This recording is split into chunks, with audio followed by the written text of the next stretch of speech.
Before empires were built, one city dared to rise from chaos. A tyrant fell, a republic was born, and the world would never be the same. This is the story of Roman Empire. It all began not with an emperor, but with a king-tyrant named Lucius Superbus, whose cruelty sparked a rebellion. In 509 BC, the city's nobles, led by the brave Lucius Brutus, rose up, drove out the king, and promised never to be ruled by a single man again. From the ruins of the kingdom, they created something new, the Roman Republic. Power would now be shared between two elected consuls, guided by a council of elders called the Senate. A new era had begun.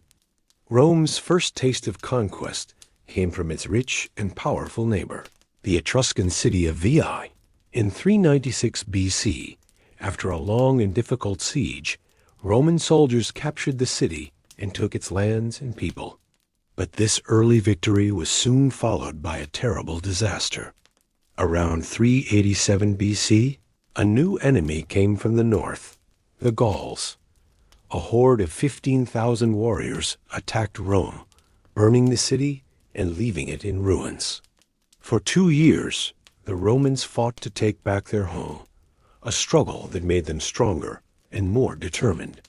They rebuilt their city, and they swore never to let a foreign power humiliate them again. This defeat hardened Rome and set it on the path of unstoppable expansion. Having secured their own city, the Romans turned their gaze upon their neighbors. In a series of conflicts known as the Latin Wars, fought between 343 and 338 BC, they systematically subjugated the surrounding Latin city-states, establishing their dominance over the heart of the Italian peninsula. But a greater challenge lay in the rugged mountains to the east, the Samnites, a fierce and warlike people who were Rome's chief rival for control of Italy. For over 3 decades, from 326 to 290 BC, the two powers clashed in a series of brutal wars. The Roman army, tested and honed in the crucible of these mountain campaigns, ultimately emerged victorious, crushing the Samnite-led coalition and dramatically expanding its territory. The question of who would rule Italy was being answered, legion by legion. With central Italy secured, Rome's final obstacle on the peninsula was the wealthy and cultured Greek city-states of the south, known as Magna Graecia. In 280 BC, the Roman legions marched on the city of Tarentum, but they were met with the shocking and unexpected defeat at the hands of King Pyrrhus of Epirus and his elephants, a humiliating lesson in a new kind of warfare. Yet Roman resilience proved decisive. In a second war in 270 BC, they returned with a vengeance, utterly destroying the Greek army and absorbing all of southern Italy. The entire peninsula was now under their command. But this victory brought them face to face with a new rival, a maritime superpower that controlled the western seas, the mighty city of Carthage. In North Africa, the sprawling Carthaginian Empire, a Phoenician colony grown into a commercial titan, dominated the sea lanes from the shores of Spain to the island of Sicily. As Rome looked to expand beyond Italy, a collision was inevitable. The flashpoint was Sicily, a strategic prize that lay between them. In 265 BC, Rome, a land-based power with almost no navy, made a bold and audacious decision. They would challenge the masters of the sea.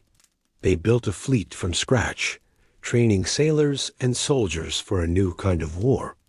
The First Punic War had begun, a grueling 25-year struggle of attrition, fought on the seas and shores of Sicily, which would push both powers to their absolute limits. But Carthage would not be so easily vanquished. From its heart, a military genius emerged, a man sworn to an oath of eternal hatred for Rome, Hannibal Barca. In 218 BC, he launched one of the most audacious military campaigns in history. Leading an army of 80,000 men and war elephants out of Spain, he marched through southern Gaul, and across the treacherous, snow-covered Alps into Italy itself. He descended upon the Roman heartland like an avenging storm, annihilating one Roman army after another. At the Battle of Cannae in 216 BC, he inflicted upon Rome its most catastrophic defeat, a tactical masterpiece of encirclement that wiped out an army of 80,000 men. Rome was on its knees, its very survival hanging by a thread. Yet, even in its darkest hour, Rome refused to break. While Hannibal ravaged the Italian countryside, the Republic stubbornly fought on. A brilliant young general, Publius Cornelius Scipio, devised a daring new strategy. He would take the war to Carthaginian territory. He opened a new front in Spain, cutting off Hannibal's supply lines and slowly grinding down Carthaginian power. Then, in 204 BC, Scipio made his ultimate gamble. He bypassed Hannibal in Italy and launched a direct invasion of North Africa, threatening Carthage itself. It was a high-stakes move designed to force the Carthaginian Senate to recall its greatest general to defend his homeland. The final showdown was at hand. In 202 BC, on the plains of Zama in North Africa, the two greatest generals of the age finally met. Hannibal Barca and Scipio, soon to be known as Scipio Africanus, faced each other in a titanic battle that would decide the fate of the Mediterranean. Scipio's disciplined legions, combined with their Numidian cavalry allies, proved superior. Hannibal was defeated, his army shattered. The Second Punic War was over. Carthage was stripped of its empire, its navy dismantled, its power broken forever. Rome now stood as the undisputed master of the Western Mediterranean. But its gaze was already turning eastward, toward the wealthy, squabbling successor kingdoms of Alexander the Great. With the West secured, Rome began to intervene in the complex politics of the Hellenistic world. The kingdom of Macedon, under Philip V, had made a fatal error by allying with Hannibal. Now Rome saw an opportunity. In 197 BC, Roman legions landed in Greece, and at the Battle of Cynocephalae, decisively defeated the Macedonian phalanx. This was a pivotal moment, proving the tactical flexibility and superiority of the Roman legion over the rigid pike formations of the Greeks. All of Greece was declared free, but in reality it now fell under Roman protection, a euphemism for Roman control. Rome was no longer just an Italian power. It was the new arbiter of the East. The Greeks, however, would not submit so easily. A generation later, the Macedonian king Perseus attempted to challenge Rome's growing dominance. The response was swift and brutal. In 168 BC, at the Battle of Pydna, the Roman army crushed the Macedonians, and Perseus was taken back to Rome in chains. The ancient kingdom of Macedon was dissolved, its territories absorbed by the Republic. When the Achaean League in Greece dared to defy Rome in 146 BC, they too were crushed.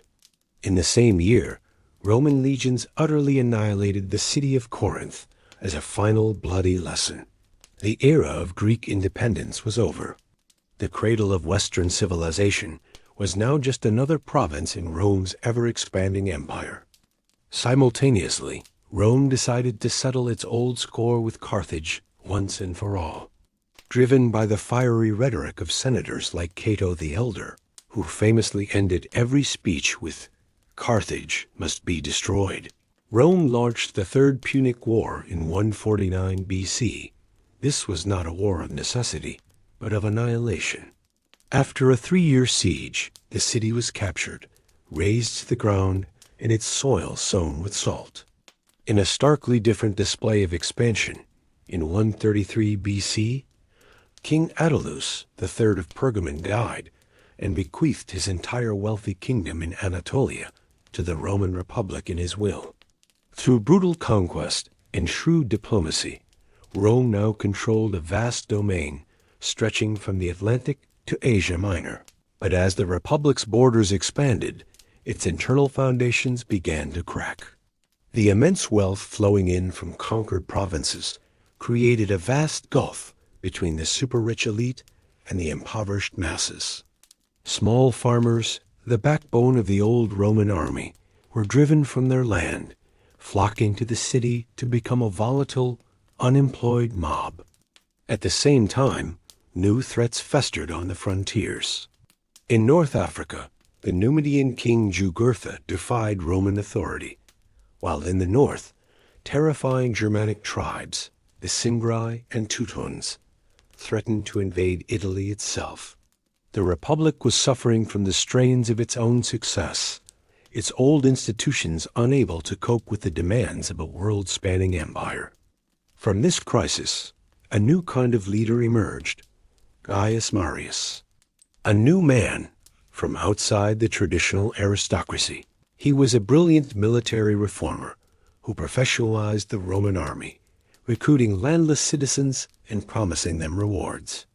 This created a powerful fighting force, but one whose loyalty was to its general, not to the state. A change that would have fateful consequences. While Marius won stunning victories against Jugurtha and the Germanic tribes, a new threat was rising in the east. Mithridates VI, the ambitious king of Pontus, ordered the massacre of 80,000 Roman and Italian civilians in Anatolia in 88 BC, igniting a new savage war and exposing the deadly political rivalries brewing back in Rome. The command against Mithridates became the flashpoint for a conflict that would tear the Republic apart. It was given to Lucius Cornelius Sulla, an aristocrat and Marius's bitter rival. When Marius's supporters had the command transferred to him, Sulla did the unthinkable. In 88 BC, he marched his legions on Rome itself, the first time a Roman general had used his army to seize the city. This single act shattered the Republic's most sacred taboo. After driving out his enemies, he departed for the east, but the precedent was set. The personal ambition of powerful generals now outweighed loyalty to the state. Rome had crossed a threshold, and the path to civil war was now open. While Sulla was fighting Mithridates in the east, his rival Marius returned to Rome, and with his allies, unleashed a bloody purge of Sulla's supporters. But Marius died soon after, and when Sulla returned victorious from the east in 82 BC, he exacted a terrible revenge.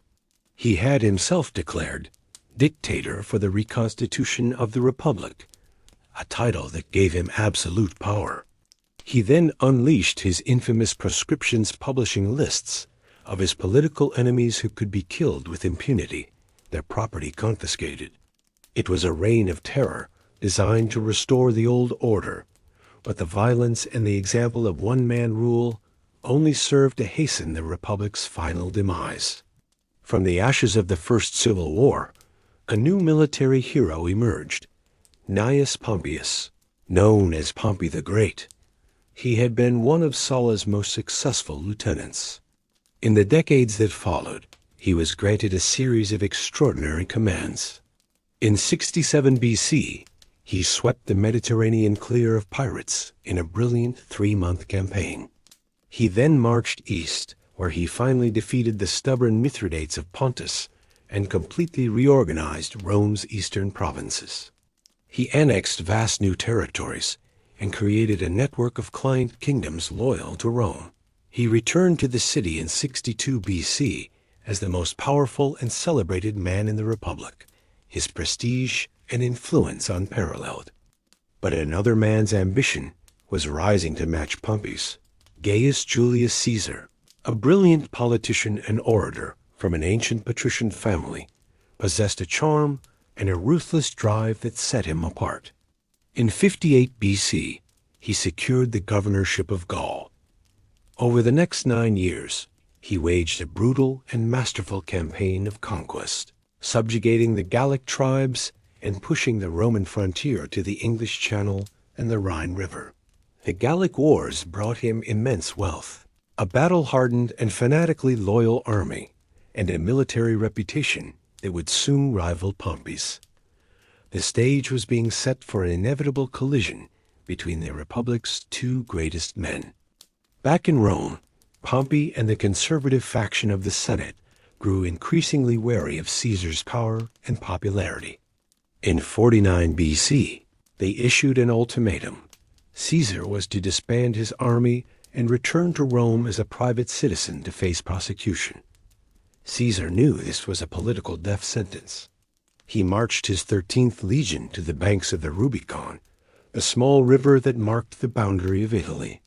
To cross it with his army would be an act of treason and war. After a moment of hesitation, he gave the fateful order, uttering the famous words, "Elia iacta est," the die is cast. His lightning-fast invasion of Italy caught his enemies completely off guard. Pompey and the senators fled, and the Republic was plunged into a second world-spanning civil war. Caesar pursued Pompey and his allies across the Mediterranean. The final decisive battle came at Pharsalus in Greece in 48 BC, where Caesar's smaller veteran army won a stunning victory. Pompey fled to Egypt, seeking refuge, but was murdered as he stepped ashore. Caesar, arriving days later, was presented with his rival's head. It was in Egypt that he intervened in a dynastic struggle, siding with the young, captivating Queen Cleopatra, with whom he would have a son. After a series of swift campaigns to crush the remaining Pompeian forces in Africa and Spain, Caesar returned to Rome in 45 BC as the undisputed master of the Roman world. He was declared Dictator Perpetuo Dictator for life. Caesar initiated a program of wide-ranging reforms, but his accumulation of titles and honors, and his position as an absolute ruler, looked dangerously like a monarchy to many in the Senate. A conspiracy formed among a group of senators, including men Caesar had pardoned, who saw themselves as defenders of the Republic. On the Ides of March 15th, 44 BC, they surrounded him at a Senate meeting and stabbed him to death at the foot of a statue of his great rival, Pompey.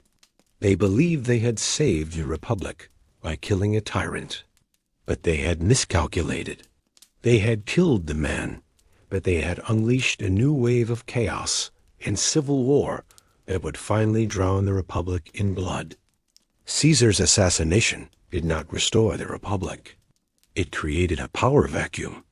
Into this void stepped a young, unheralded, but utterly ruthless political prodigy, Caesar's 18-year-old grandnephew and adopted son, Gaius Octavius, known to history as Octavian. He skillfully allied himself with Caesar's powerful lieutenant, Mark Antony, and another general, Lepidus, to form the Second Triumvirate. This was not a political alliance, but a pact for vengeance. They unleashed a new and even more brutal wave of proscriptions, hunting down and executing Caesar's assassins and thousands of their political enemies. Rome was once again convulsed by a bloody struggle for power. Having eliminated their enemies in Italy, the triumvirs turned their attention to the assassins, Brutus and Cassius, who had raised an army in the east.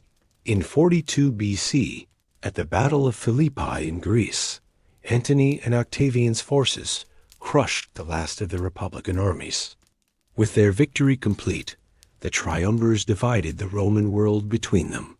Lepidus was sidelined, while Octavian took control of the war-torn west. Antony took the wealthy, alluring east, where he renewed his fateful relationship with the Queen of Egypt, Cleopatra. The stage was set for one final, epic confrontation to determine who would be the sole master of Rome. The final war of the Roman Republic pitted west against east. Octavian, in Rome, masterfully portrayed Antony as a decadent, oriental despot, a man bewitched by a foreign queen who had abandoned his Roman heritage. The conflict came to a head in 31 BC at the naval battle of Actium, off the coast of Greece. Octavian's fleet, commanded by his brilliant general Agrippa, won a decisive victory. Antony and Cleopatra fled back to Egypt, their cause lost. The following year, Octavian invaded Egypt. Defeated and abandoned by their followers, Antony and Cleopatra took their own lives. With their deaths, the Ptolemaic dynasty ended, Egypt became a Roman province, and the civil wars were finally over. Octavian stood alone, the undisputed ruler of the entire Roman world. Returning to Rome in 29 BC, Octavian faced a delicate task. The city was weary of war, but suspicious of monarchy. In a masterful political settlement, he claimed to be restoring the Republic, while in fact retaining absolute control over the army and the state's finances. He took the title Princeps, or First Citizen, casting himself as the preserver of tradition. In 27 BC, a grateful Senate bestowed upon him the new revered title of Augustus. Though the old institutions remained, this moment marks the end of the Republic and the birth of the Roman Empire, a disguised monarchy that would bring 2 centuries of unprecedented peace and stability, the Pax Romana. Augustus proved to be as brilliant an administrator as he was a politician. He launched a sweeping series of reforms designed to bring stability and prosperity to the shattered Roman world. He created a fair and efficient tax system, established a civil service based on merit, and undertook a massive public works program, famously boasting that he found Rome a city of brick and left it a city of marble. He built new roads, aqueducts, and temples, binding the vast empire together. Crucially, he established a permanent, professional standing army and navy, loyal not to individual generals, but directly to the emperor, ensuring an end to the destructive civil wars. Under Augustus, the empire's borders were consolidated and expanded to what he considered their natural, defensible limits. The fierce tribes of northern Spain were finally subjugated after centuries of resistance. The frontier was pushed northward to the Danube River, and the Alps were secured, creating a buffer zone to protect Italy. In the east, his stepson and future emperor, Tiberius, used brilliant diplomacy rather than war to neutralize the ever-present threat from the Parthian Empire. He secured the return of the Roman standards, lost in a previous humiliating defeat, and established a series of stable client kingdoms, ensuring peace on the volatile eastern frontier for a generation. But Augustus's reign was not without its disasters.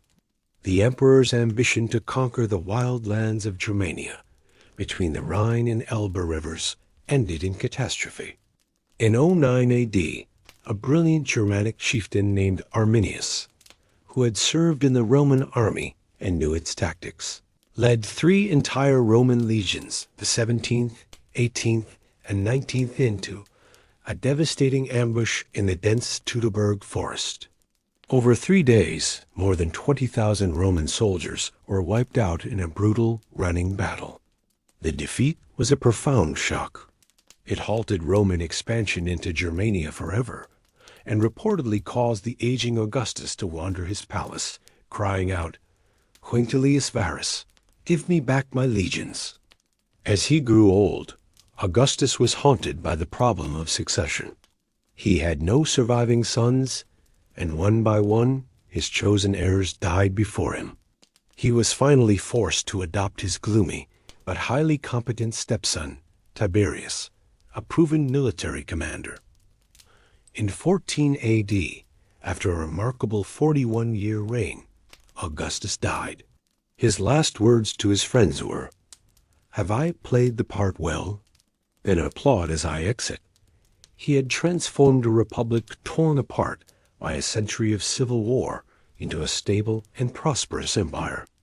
The succession of Tiberius would be the first true test of this new imperial system. The great question was whether power could now be transferred peacefully. Tiberius ascended to the throne as a reluctant emperor. A successful and experienced general, he had never craved supreme power and seemed burdened by its responsibilities. His reign was competent and financially prudent. He followed Augustus's advice to avoid costly new wars of expansion and to consolidate the empire's existing frontiers. But his rule was also marked by a somber, suspicious nature.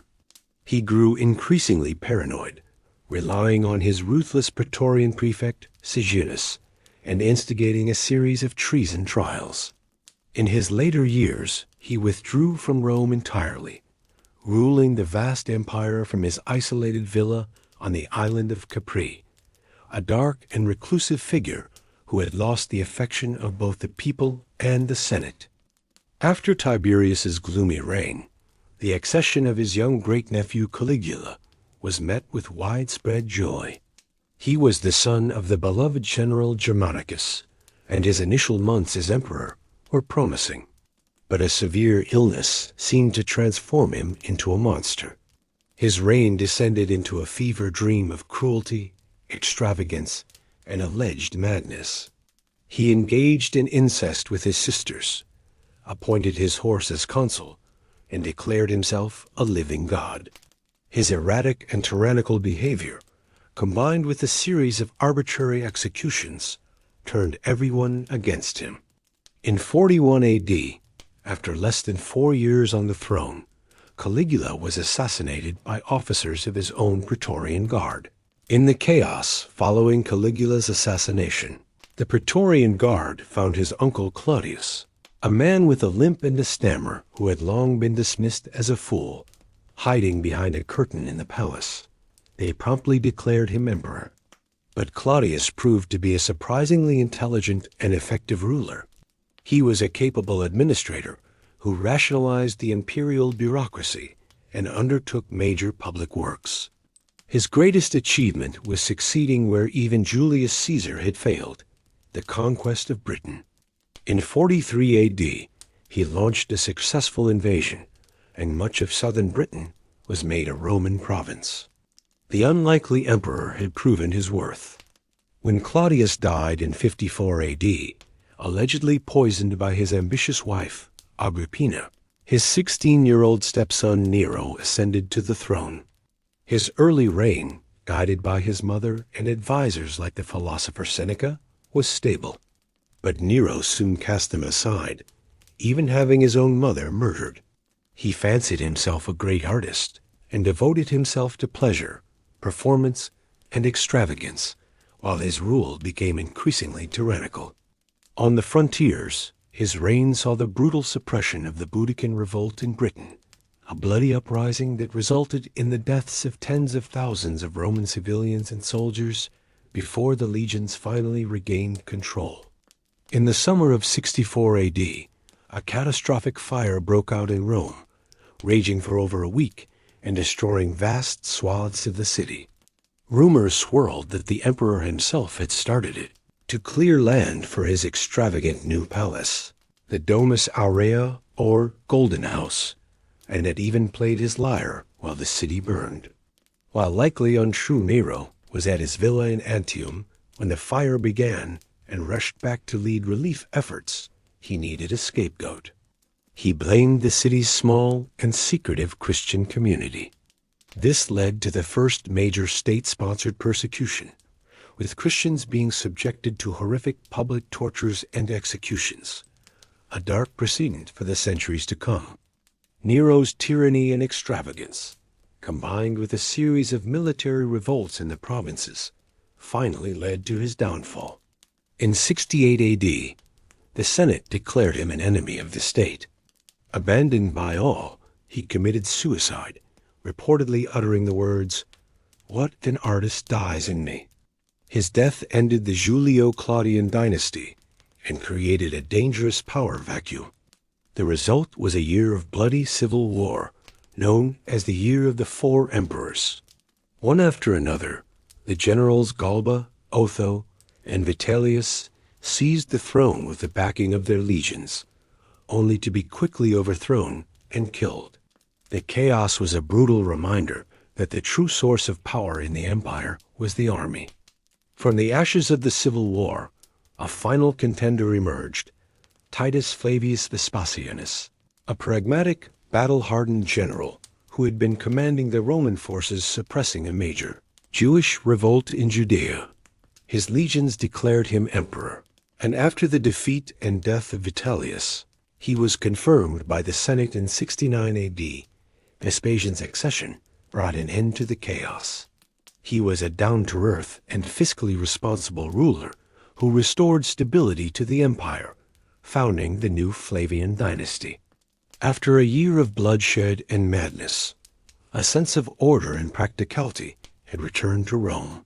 After the short Flavian dynasty, the empire entered what the historian Edward Gibbon would later call its happiest and most prosperous period, the era of the 5 good emperors.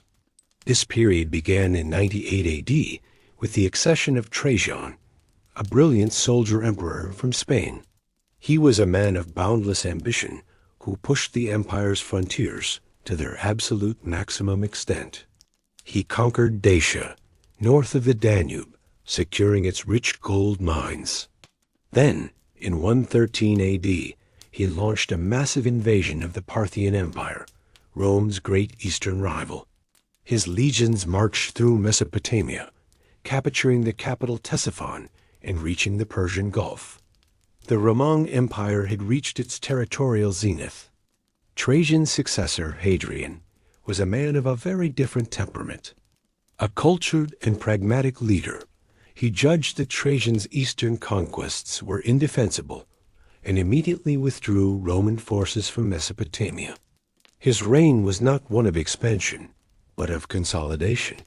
He traveled extensively throughout the provinces, strengthening the empire's defenses and commissioning major building projects. His most famous legacy is Hadrian's Wall, a 73-mile-long fortification built across the north of Britain to mark the edge of the Roman world and keep the barbarian tribes at bay. He was an emperor who focused on securing the peace, not winning new wars. The peaceful and prosperous reigns of Antoninus Pius and the philosopher Emperor Marcus Aurelius marked the high point of the Pax Romana. But under Marcus Aurelius, the empire was beset by constant wars on the Danubian frontier and a devastating plague. The Golden Age was coming to an end. The slide into chaos began with his son and successor, Commodus, a megalomaniac who saw himself as the reincarnation of Hercules. His disastrous reign ended with his assassination in 192 AD, which plunged the empire once again into a brutal civil war. The century of peace was shattered, and a new, more turbulent era had begun. The victor of the civil war was a ruthless North African general, Septimius Severus. He established a new military-focused dynasty. The most revolutionary event of the Severan era came under his son, Caracalla. In 212 AD, he issued the Constitutio Antoniniana, an edict that granted Roman citizenship to all free inhabitants of the empire. While likely motivated by a desire to expand the tax base, this was a momentous decision. It erased the legal distinction between Italians and provincials, transforming the Roman world into a universal state and marking the culmination of a centuries-long process of integration. All free men were now Romans. But the Severan dynasty could not halt the growing instability. Its collapse in 235 AD ushered in a half-century of chaos known as the Crisis of the 3rd Century. The empire was beset by a perfect storm of disasters. Constant barbarian invasions across the Rhine and Danube, a resurgent and aggressive Sasanian empire in Persia, rampant plague, and economic collapse fueled by hyperinflation. The Roman army became the ultimate power broker, making and breaking a rapid succession of short-lived barracks emperors. In this 50-year period, more than 20 men claimed the throne, and almost all of them died violently. The empire was on the verge of complete disintegration. The crisis reached its nadir in 260 AD. In the east, the Sasanian king Shapur I inflicted a devastating defeat on the Roman army and captured the Emperor Valerian himself, an unprecedented humiliation from which the emperor would never return. The central government had lost control. In the west, the general Postumus broke away and established his own Gallic Empire, encompassing Gaul, Britain, and Spain. In the east, the brilliant Queen Zenobia of Palmyra carved out her own independent empire, controlling the vital provinces of Syria and Egypt. The Roman Empire had fractured into three warring states, its very survival in doubt. Just as all seemed lost, a series of brilliant and energetic soldier emperors from the Balkans emerged to pull the empire back from the brink. The greatest of these was Aurelian. In a whirlwind reign of just 5 years, from 270 to 275 AD, he defeated the invading Germanic tribes, abandoned the indefensible province of Dacia to stabilize the Danube frontier, and then launched a relentless campaign of reunification. He marched east and crushed Zenobia's Palmyrene Empire. He then turned west and defeated the Gallic Empire. Against all odds, he had restored the unity of the Roman world, earning the well-deserved title Restitutor Orbis Restorer of the world. After Aurelian's assassination led to another bout of instability, order was finally and decisively restored by Diocletian, who came to power in 284 AD. A brilliant administrator, he recognized that the empire was too vast and its problems too complex for one man to rule alone. He instituted a radical reform, the Tetrarchy, or Rule of Four. He divided the empire into an eastern and western half, each to be governed by a senior emperor, an Augustus, and a junior emperor, a Caesar. This was a revolutionary attempt to provide stable governance and a clear line of succession, transforming the very nature of the imperial office. Diocletian's carefully constructed system, however, did not long survive his retirement in 305 AD. The ambitions of the various Augusti and Caesars soon erupted into a new and complex series of civil wars. Over the next 2 decades, a brutal power struggle engulfed the empire. From this chaos, one man would eventually emerge supreme, Constantine. His rise to power marked the definitive end of the Tetrarchy. The empire would once again be ruled by a single, autocratic master, but it would be a very different kind of empire than the one Diocletian had envisioned. A profound cultural shift was also underway. During the civil wars, in 311 and 313 AD, edicts of toleration were issued for Christianity, first by Galerius, and then jointly by Constantine and his rival Licinius. These decrees ended centuries of often brutal persecution. Constantine himself became a patron of the new faith, famously attributing his victory at the Battle of the Milvian Bridge to a Christian vision. This was a monumental turning point. The Christian religion, once the faith of a persecuted minority, was now not only legal but enjoyed imperial favor. The stage was set for the transformation of Rome into a Christian empire. The alliance between Constantine and Licinius was temporary.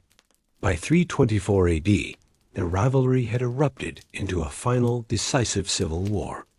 Constantine, a brilliant military commander, defeated Licinius and reunited the entire Roman Empire under his sole rule. He was now the undisputed master of the Roman world, a new Augustus.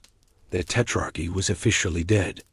The principle of a single emperor, chosen by God, was re-established, but the center of imperial power was about to make a dramatic and permanent shift to the east. Constantine made a decision that would change the course of history. He believed that old Rome, with its pagan temples and powerful aristocratic families, was a city of the past. He chose the ancient Greek city of Byzantium, strategically located on the Bosphorus Strait at the crossroads of Europe and Asia, as the site for his new capital. He lavishly rebuilt and expanded it, renaming it Nova Roma, New Rome, though it soon became known as Constantinople, a city of Constantine. This was to be the heart of a new, Christianized Roman Empire, a strategic and symbolic move that would ensure the survival of Roman civilization in the East for another 1,000 years.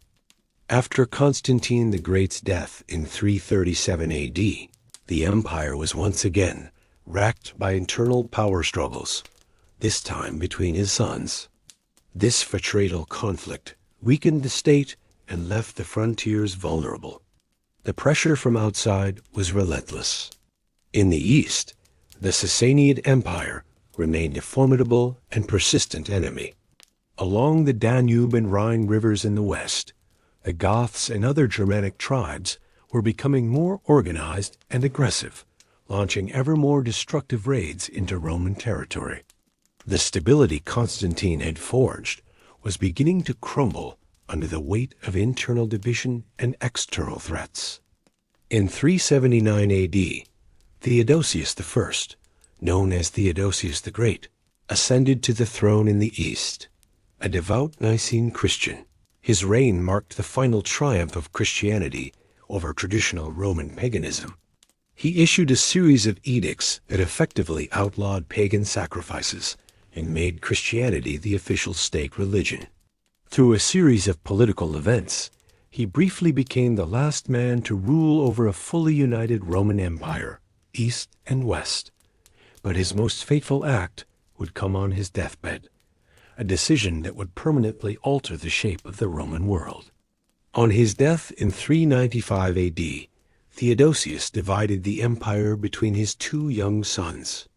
Arcadius was to rule the east from Constantinople, and Honorius the west from Milan, and later Ravenna. While the empire had been administratively divided before, this time the split was permanent. The two halves would drift apart, facing different challenges, developing different cultures, and ultimately meeting different fates.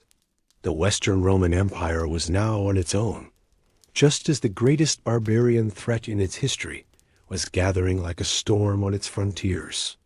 The late 4th century saw the beginning of a vast movement of peoples, known as the Great Migration. It was triggered by the mysterious and terrifying Huns, a nomadic warrior people who swept out of the steppes of Central Asia, creating a domino effect. Fleeing the Hunnish onslaught, entire Germanic and Gothic tribes who lived along the Roman frontiers were pushed westward and southward, seeking refuge and new lands. This was not a series of raids, but a tidal wave of humanity that would crash against the borders of the Roman Empire, putting its defenses and its society under an unbearable strain.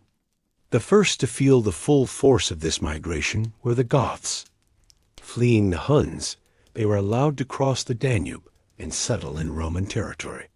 But mistreatment by corrupt Roman officials soon drove them to rebellion. The crisis escalated, leading to the disastrous Battle of Adrianople in 378 AD, where a Roman army was annihilated and the emperor himself was killed. In the decades that followed, other tribes, Vandals, Suevi, Alans poured across the frozen Rhine River into Gaul. The Western Empire was now faced with an unprecedented crisis, with entire barbarian nations moving within its borders. During this period of crisis, the Western Empire's fate rested in the hands of its brilliant but controversial Vandal-born general, Flavius Stilicho. As the guardian of the young and inept Emperor Honorius, Stilicho was the de facto ruler and master strategist. He spent 2 decades skillfully maneuvering his forces, fighting a desperate, multi-front war to hold the empire together. He repeatedly defeated the Visigoths under their ambitious king, Alaric, driving them out of both Greece and Italy. Stilicho was the one man standing between the Western Roman Empire and total collapse. Stilicho's position was precarious. While he held back Alaric in Italy, new threats erupted across the empire. A usurper named Constantine III rose in Britain, taking the last Roman legions with him to Gaul. A rebellion broke out in Africa, threatening Rome's vital grain supply. To defend Italy, Stilicho was forced to strip the Rhine frontier of its troops, leaving it dangerously exposed. He was a masterful general, caught in an impossible situation. forced to sacrifice the provinces to save the heartland, a strategy that could not succeed forever. Despite his loyalty and military successes, Stilicho's barbarian heritage made him an object of suspicion in the Roman court. In 408 AD, a conspiracy of his political rivals poisoned the emperor's mind against him. Honorius, in an act of catastrophic folly, ordered the arrest and execution of his most capable general. The murder of Stilicho had disastrous consequences. Thousands of his loyal barbarian troops, fearing for their own lives, deserted the Roman army and defected to Alaric, massively swelling the Visigoth king's forces. The path to Rome was now wide open. With Stilicho gone, there was no one left to stop Alaric. In 410 AD, after a series of failed negotiations and sieges, his Visigothic army entered and sacked the city of Rome. For the first time in 800 years, the Eternal City fell to a foreign enemy. For 3 days, the Goths plundered the city. While not a complete destruction, the psychological shock was immense. It was a clear and devastating signal to the world that the Western Roman Empire, the superpower that had dominated the Mediterranean for centuries, was collapsing. The sack of Rome reverberated across the empire, a symbol of its terminal decline. The chaos in Italy had a ripple effect across the remaining provinces. In 410 AD, the same year as the sack of Rome, Emperor Honorius sent a letter to the cities of Britain, effectively telling them to fend for themselves. The last Roman administrative and military presence was withdrawn, and the island was abandoned to its fate. Meanwhile, the Vandals, Suebi, and Alans, who had crossed the Rhine a few years earlier, swept through Gaul and into Spain. They carved up the Iberian Peninsula for themselves, establishing new barbarian kingdoms on what had once been Roman soil. The empire was visibly shrinking, its authority dissolving day by day. The Western Roman world descended into a confusing, bloody free-for-all. With the central government in Ravenna powerless, usurpers and warlords fought for control of the remaining fragments of the empire. The usurper Constantine III from Britain battled for control of Gaul, while in Spain, the general Gerontes raised up his own emperor. The legitimate emperor, Honorius, could only watch as his rivals fought amongst themselves, his empire shattering into a mosaic of competing factions. The coherent political entity of the Western Roman Empire had ceased to exist in any meaningful way. Faced with a reality he could not defeat, Emperor Honorius adopted a new strategy: co-option. He could no longer expel the barbarians, so he would make them allies. In 418 AD, he made a formal treaty with the Visigoths, granting them a large territory in southwestern Gaul, in the region of Aquitaine. In exchange, they were to serve as foederati, or federates, fighting on behalf of Rome against other invaders. This created the Visigothic kingdom, the first semi-independent barbarian kingdom established within the borders of the empire. It was a pragmatic move, but it was also a formal recognition that vast swaths of the empire were now permanently lost. After Honorius's death in 423, a new powerful figure emerged to dominate the Western Empire, the general Flavius Aetius. Often called the last of the Romans, he was a masterful diplomat and military commander who would act as the de facto ruler of the West for 2 decades. Like Stilicho before him, Aetius skillfully played the various barbarian tribes against one another, using Gothic armies to fight the Franks and Hunnic mercenaries to fight the Burgundians. He was the master of a delicate and dangerous balancing act, the sole force holding the crumbling edifice of the empire together. But while Aetius was preoccupied in Gaul, a devastating blow was struck against the empire's most vital province. In 429 AD, the Vandal king Gaiseric, a cunning and ruthless leader, led his entire people across the Strait of Gibraltar from Spain into North Africa. Over the next decade, they conquered the rich province, culminating in the capture of the great city of Carthage in 439. This was a catastrophic loss. Africa was the breadbasket of Rome and a major source of tax revenue. Its loss crippled the Western Empire's ability to feed its people, and crucially, to pay its army.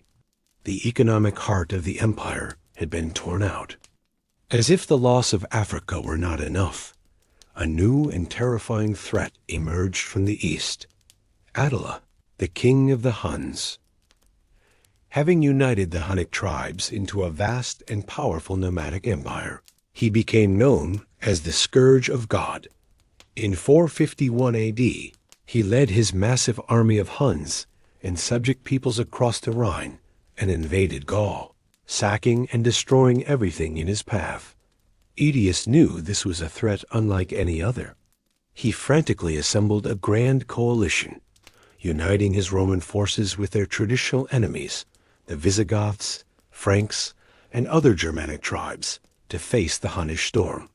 The fate of Western Europe was decided on the Catalonian plains in central Gaul. In one of the largest and bloodiest battles of antiquity, Aetius's Roman-Germanic coalition clashed with Attila's Hunnic horde. The fighting was savage and chaotic, raging throughout the day. Though the battle was tactically a draw, the coalition inflicted such heavy casualties on the Huns that Attila was forced to withdraw from Gaul.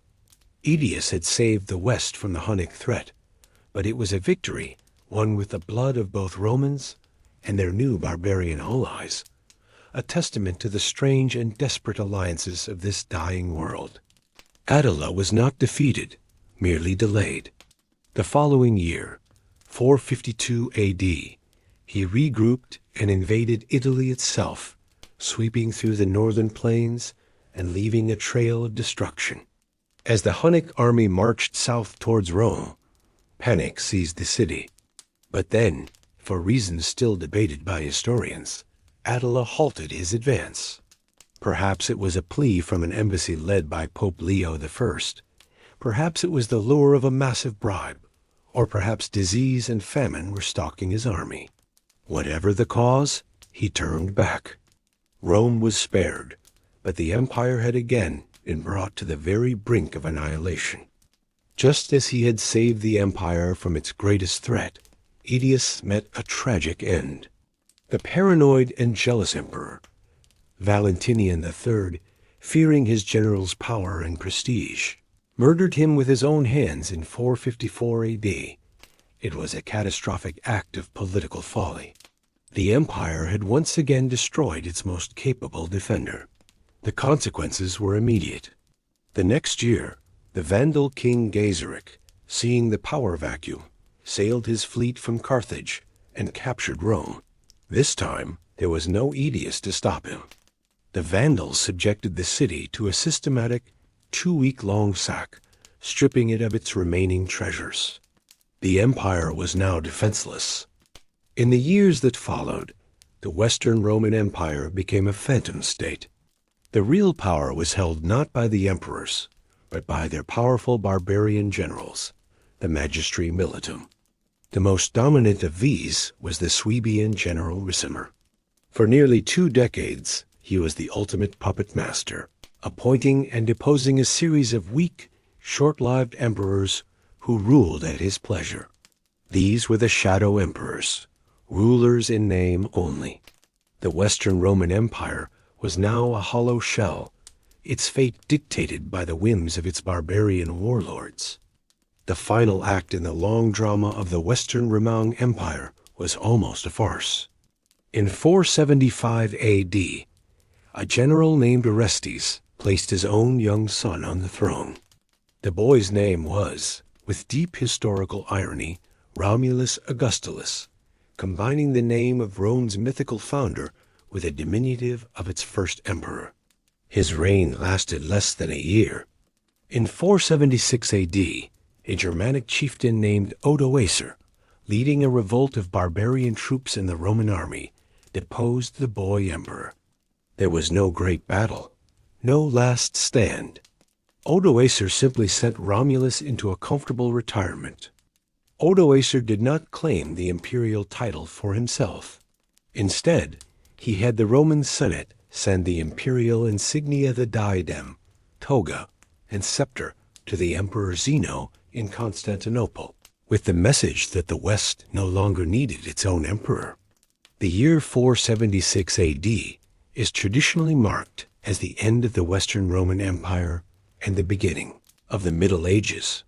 In its place, a patchwork of new Germanic kingdoms would arise, shaping the future of Europe. The political unity of the Roman West was gone forever, but in the East, the empire would endure for another 1,000 years. While the West was crumbling under the weight of barbarian invasions and internal decay, the Eastern Roman Empire, centered on the magnificent and heavily fortified capital of Constantinople, survived. Its first ruler after the final split, Augustus, was a weak and ineffectual emperor, dominated by court eunuchs and his ambitious wife. He faced his own challenges, including the rampage of the Visigoths under Alaric through the Balkan provinces. But the East possessed greater wealth, a larger population, and more defensible frontiers than the West. It would weather the storms of the 5th century, but in doing so, it began to forge a new identity, one that was increasingly Greek in culture and Christian in faith. The long reign of Arcadius's successor, Theodosius II, who came to the throne as a child in 408 AD, was crucial for the East's survival. While not a great military leader himself, his administration was highly effective. He codified Roman law, and most importantly, he oversaw the construction of the massive triple-layered Theodosian walls around Constantinople. These formidable fortifications, one of the most sophisticated defensive systems of the ancient world, would protect the capital from countless sieges for the next 1,000 years. They were a stone and mortar symbol of the East's determination to survive in a hostile world. Faced with the terrifying threat of the Huns, the Eastern Empire adopted a pragmatic, if humiliating, policy: gold. Unlike the impoverished West, the East had the financial resources to buy off its enemies. Emperor Theodosius II agreed to pay a massive annual tribute, first to the Hunnic ruler Ruga, and later an even larger sum to Attila. This policy of appeasement was incredibly costly, forcing the government to levy crushing taxes on its people. But it was effective. It diverted the full force of the Hunnic horde westward, towards Gaul and Italy, and ultimately saved the wealthy provinces of the Eastern Empire from the devastation that befell the West. In 450 AD, a new emperor, Marcian, came to the throne in Constantinople. A tough soldier, he boldly refused to continue the tribute payments to Attila. As Attila prepared to launch a massive invasion of the Balkans to punish this defiance, he died unexpectedly in 453 AD, with their charismatic and unifying leader gone. The vast Hunnic Empire quickly disintegrated, torn apart by infighting among Attila's sons. The greatest barbarian threat to Roman civilization had vanished almost overnight. The Eastern Empire, having survived by a combination of strong walls and heavy gold, could finally breathe a sigh of relief. When the news of the deposition of Romulus Augustulus reached Constantinople in 476 AD, the Eastern Emperor Zeno reacted with pragmatic acceptance. He did not intervene to restore a Western emperor. Instead, he formally accepted Odoacer's rule in Italy, granting him the title of patrician. In Zeno's eyes, this was not the end of the Roman Empire, but its legal reunification under a single emperor, himself. He was now, in theory, the sole Roman emperor, the legitimate ruler of a domain that still stretched from the Balkans to Britain, even if his actual authority in the West was non-existent. A new, ambitious era dawned for the East in 527 AD with the accession of Emperor Justinian I, a man of humble origins but boundless energy and vision. Justinian was driven by a powerful dream, the Renovatio Imperii Romanorum, the restoration of the Roman Empire. He saw himself as the heir of Augustus and Constantine, and was determined to reconquer the lost western provinces from the barbarian kingdoms that now ruled them. He would launch a series of massive military campaigns to reunite the Mediterranean world and restore the empire to its former glory. The age of reconquest had begun. To realize his grand ambition, Justinian relied on one of the most brilliant military commanders in history, Belisarius. In 533 A.D., Belisarius led a relatively small expeditionary force to North Africa and, in a lightning campaign, shattered the Vandal kingdom, restoring the vital province to the empire. The following year, he landed in Sicily, beginning the long and arduous task of reconquering Italy from the Ostrogoths. The early victories were stunning, and for a moment, it seemed as if Justinian's dream of a restored Roman Empire was within easy reach. The war to reclaim Italy, however, turned into a brutal 2-decade-long struggle. The Ostrogoths proved to be a formidable and resilient foe. The Italian peninsula was ravaged by constant warfare, sieges, plagues, and famines. The city of Rome itself was captured and recaptured multiple times, its population plummeting, its ancient monuments falling into ruin. Although the Eastern Romans, now known as Byzantines, were ultimately victorious, it was a Pyrrhic victory. They had reconquered Italy, but in the process, they had destroyed it. The land was left depopulated and desolate. Justinian's reconquest reached its zenith with the seizure of a coastal strip of southern Spain from the Visigoths. For a brief moment, the Mediterranean was once again a Roman lake, but the restored empire was a fragile and overstretched creation. Shortly after Justinian's death in 565 A.D., a new Germanic tribe, the Lombards, invaded Italy and conquered large parts of the war-weary peninsula. The dream of a lasting Roman restoration had been shattered. The empire's resources had been exhausted fighting in the west, leaving its eastern frontiers dangerously exposed to its traditional and most powerful enemy, Persia.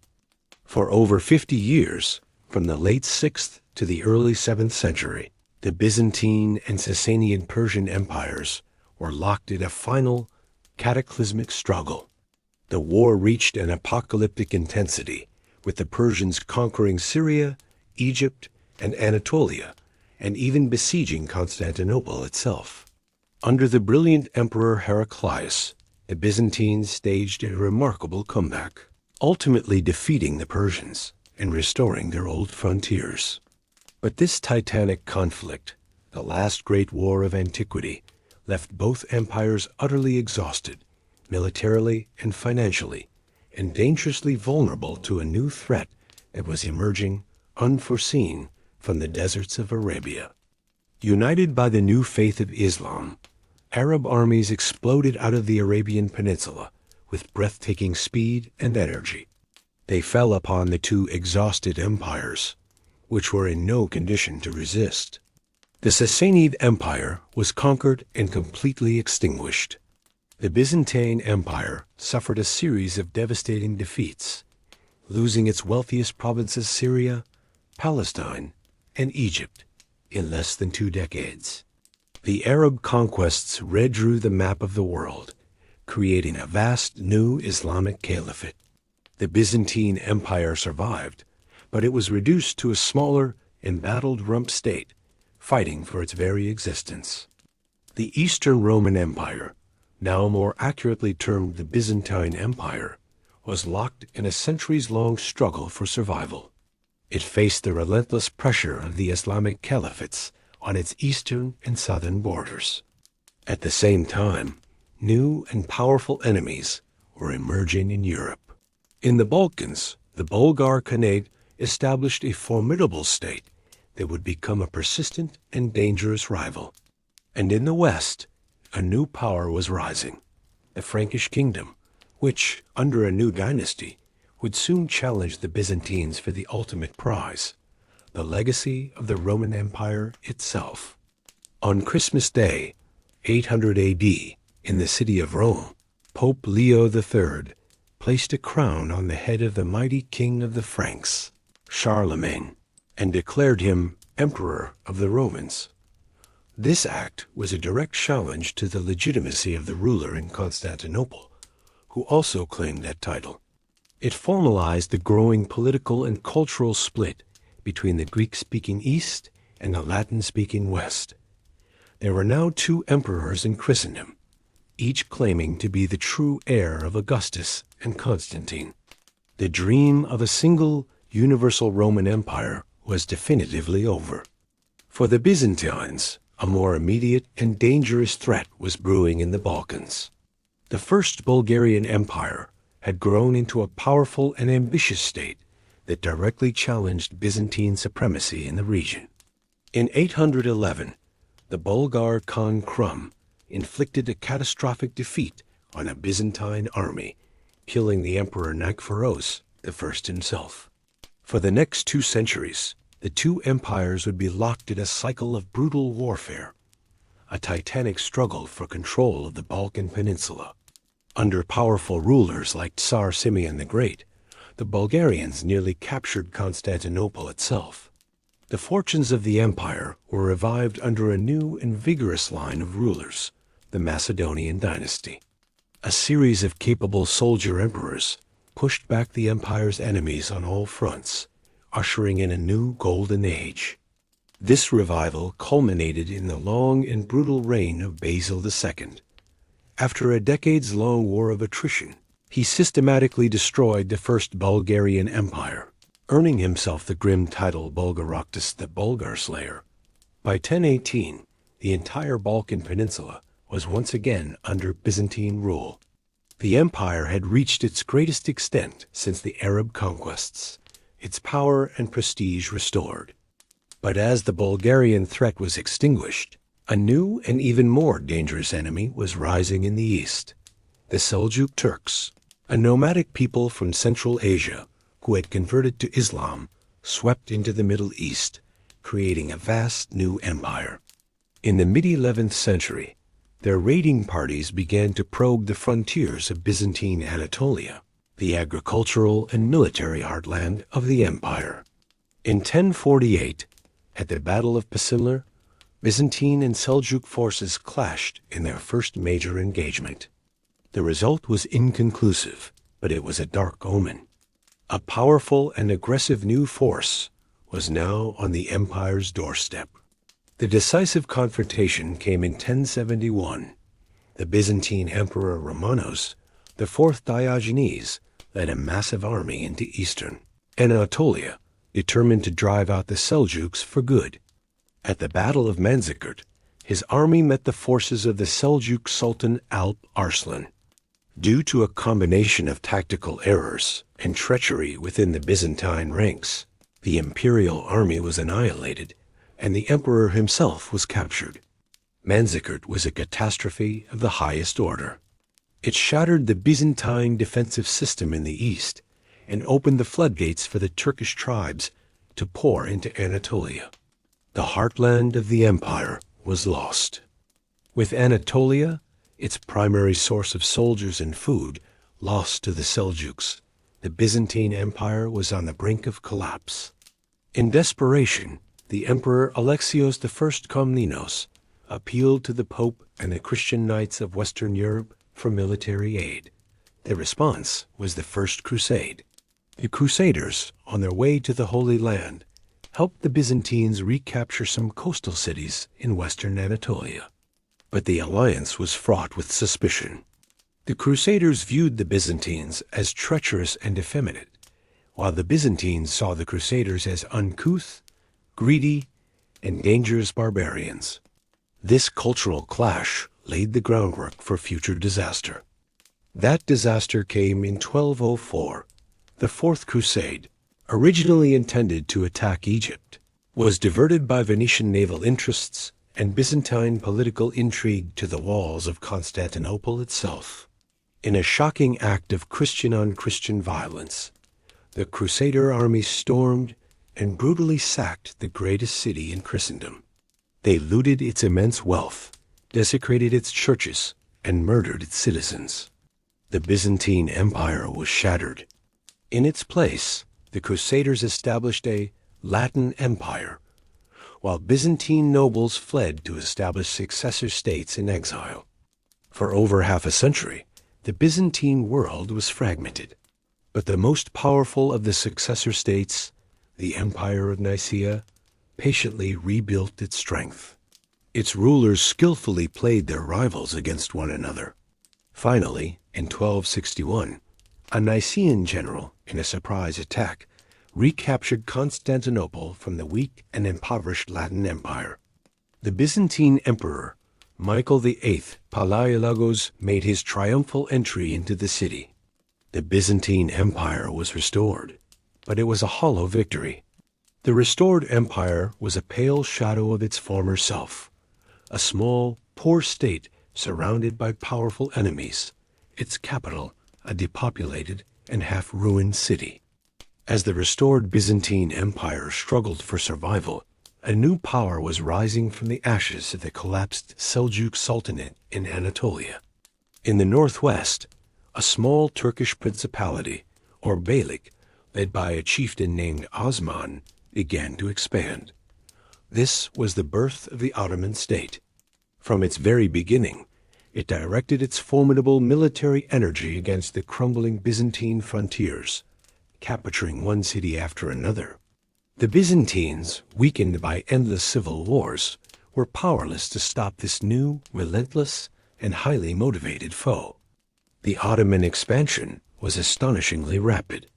In the mid-14th century, they crossed the Dardanelles into Europe. Over the next few decades, they swept through the Balkans, crushing the Serbian and Bulgarian kingdoms and creating a vast new empire that surrounded the Byzantines. The once mighty Roman Empire was reduced to its capital city, Constantinople, and a few scattered territories in Greece. It was now nothing more than a tiny Christian island in a vast Ottoman sea, its fate seemingly sealed. The final act came in 1453. The young, brilliant, and ambitious Ottoman Sultan, Mehmed II, later known as the Conqueror, assembled a massive army and a formidable siege train, including giant new cannons, before the ancient walls of Constantinople. For 53 days, the vastly outnumbered defenders, led by the last Byzantine emperor, Constantine XI Palaiologos, fought with desperate heroism. But on May 29, 1453, the Ottoman troops breached the Theodosian walls.